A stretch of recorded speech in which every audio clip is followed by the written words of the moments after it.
Dia senyum-senyum sendiri, dia lompat-lompat kecil, dan puncaknya tiba-tiba Tiara lari ke atas sambil teriak, "Melebu kabeh, melebu kabeh, melebu kabeh," katanya, ya Allah. Hai, wassalamualaikum warahmatullahi wabarakatuh. Terima kasih sudah klik video ini. Selamat makan untuk Wawa semua yang lagi bersiap mau makan, ya kan? Dan juga nih, sebelum aku masuk ke ceritanya, aku pengen nanya dulu Wak sama kalian. Kalian pasti udah familiar kan sama yang namanya sesajen. Buat kalian yang belum familiar, sesajen itu tuh adalah persembahan berupa makanan, bunga, atau juga dupa yang biasanya diletakkan di lokasi tertentu untuk persembahan bagi leluhur ataupun bagi entitas gaib lainnya. Nah, mungkin juga buat sebagian orang, Wak, di zaman sekarang sesajen itu dianggap sebagai tradisi lama yang udah nggak relevan lagi.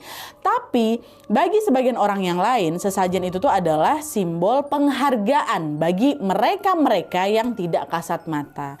Nah, kisah yang akan aku ceritakan ini berkisah tentang perjalanan 5 sekawan ketika mendaki sebuah gunung.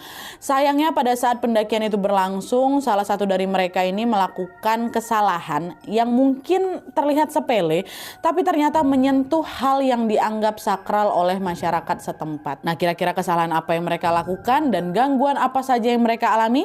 Tanpa berlama-lama kita langsung masuk aja ke ceritanya. Check it out!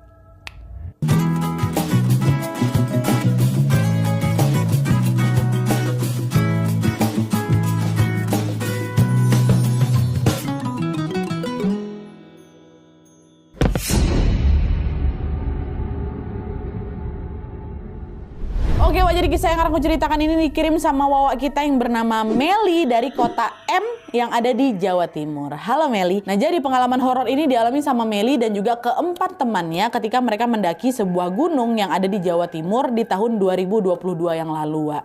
Cerita ini tuh bermula ketika Meli dan juga 4 orang temannya yang bernama Reno, Tiara, Arif, dan juga Devi berencana mendaki sebuah gunung yang kita sebut aja namanya Gunung Awa. Nah, setelah berdiskusi, mereka pun akhirnya sepakat untuk mendaki pada hari libur yang bertepatan dengan tanggal 1 Suro.